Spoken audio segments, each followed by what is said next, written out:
بسم الله الرحمن الرحيم. ألف لام ميم. ذلك الكتاب لا ريب فيه هدى للمتقين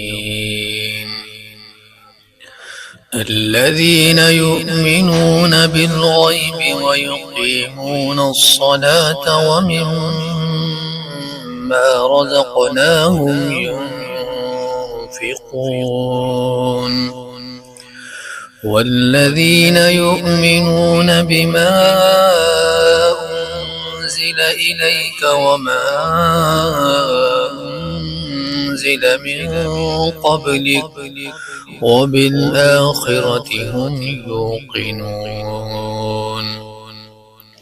أولئك على هدى من ربهم وأولئك هم المفلحون.